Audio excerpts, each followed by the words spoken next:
নমস্কাৰ বন্ধুসকল, আজি আমি শিৱসাগৰৰ গৌৰীসাগৰ অঞ্চলৰ ফুলপানীচিগা গাঁৱত মোৰ এজন বন্ধুৰ বিয়া খাবলৈ যাম। যি পাৰোঁ দেখুৱাম, গতিকে আপোনালোকে ভিডিঅ'টো শেষলৈকে চাই থাকিব।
মদন, আগন্তুক যুগ্ম জীৱনৰ শুভেচ্ছা জনালোঁ দেই। ধন্যবাদ জনাইছোঁ দুইজনলৈকে। আমি বিশেষ কাৰণত সোনকালে আহিলোঁ আৰু সোনকালে যাম। কথাটো পিছত ক'ম বাৰু, কেলৈ আহিলোঁ সোনকালে দেই। বাকী ভালকৈ বিয়া পাৰ হওক ধুনীয়াকৈ, তাকে কামনা কৰিলোঁ দেই। এফালে লৈ আহোঁ, তুমি এইফালে আহোঁ। থেংক ইউ, ধন্যবাদ। এইফালে আহি দে,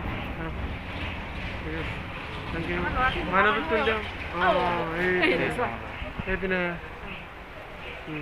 থেংক ইউ দুজনলৈকে আহি আজি দেখা দিলেহি, ইমান ব্যস্ততাৰ মাজতো ধন্যবাদ জনাইছোঁ।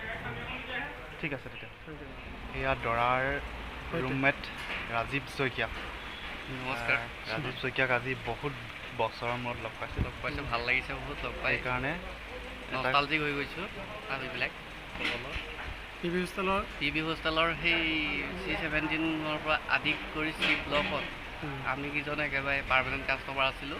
চাহৰ জুতি লৈছিলোঁ, ইটোৱে সিটো মনৰ আদান প্ৰদান কৰিছিলোঁ, মানে কথাৰ ভাগ বাতৰা কৰিছিলোঁ।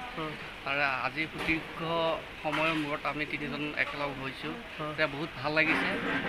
আৰু এই সুযোগতে মোৰ ৰুমমেট বিশেষকৈ মদন দত্তক বিয়াৰ বহুত আন্তৰিক শুভকামনা জনাইছোঁ। লগতে যদুদাৰ পৰিয়ালটো ভৱিষ্যতৰ কাৰণে তেখেতসকলৰ আশু আৰোগ্য কামনা কৰি আমি ভৱিষ্যত জীৱনবিলাক এনেকৈ যে পাৰ কৰিব পাৰোঁ তাৰ বাবে ভগৱানৰ ওচৰত প্ৰাৰ্থনা জনাইছোঁ। থেংক ইউ, ধন্যবাদ। আজি সুদূৰ মাজুলীৰ পৰা আহিছে আৰু বন্ধু যদু আৰু সহ পৰিয়াল আহি আমাৰ ঘৰৰ মোৰ বিয়া অনুষ্ঠানত উপস্থিত হৈছে। দুইজনে অশেষ কষ্টৰে আজি আহি এই কৰোণাৰ আতংকময় পৰিস্থিতিৰ মাজতো আহি মোক দেখা দিয়াৰ বাবে বহুত ধন্যবাদ জনাইছোঁ। ধন্যবাদ দুইজনলৈকে ধন্যবাদ জনালোঁ। বহুত দিনৰ মূৰত দুইজন বন্ধুকে একেলগে লগ পাই বহুত আনন্দিত হ'লোঁ। আৰু দুইজনেই ভালকৈ সুখেৰে দিন কটাওক, ভালকৈ থাকক, তাকে কামনা কৰিলোঁ। থেংক ইউ, ধন্যবাদ। বন্ধুসকল, এইটো এটা বিশেষ ঘড়ী। এই ঘড়ীটো নিৰ্মাণ কৰিছে বন্ধু মদনৰ ককায়েক দীপক দত্তই। তেখেতৰ শিল্পী হাতৰ নিপুণ পৰশত এই ঘড়ীটোৱে এইদৰে সৌন্দৰ্য পাই উঠিছে।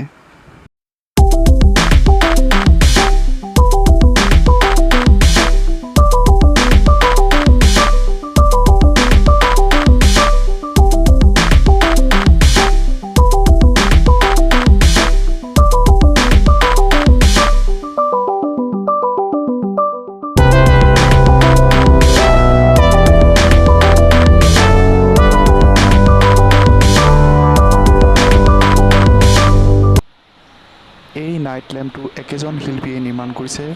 ইয়াক ৱাল লেম্প অথবা টেবুল লেম্প দুই প্ৰকাৰে ব্যৱহাৰ কৰিব পৰা হ'ব।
এইজন হ'ল দৰাৰ বাপেক ছোৱালীৰ ঘৰত মানে কইনাৰ ঘৰত জোৰোণ দি থৈ আহি পাইছেহি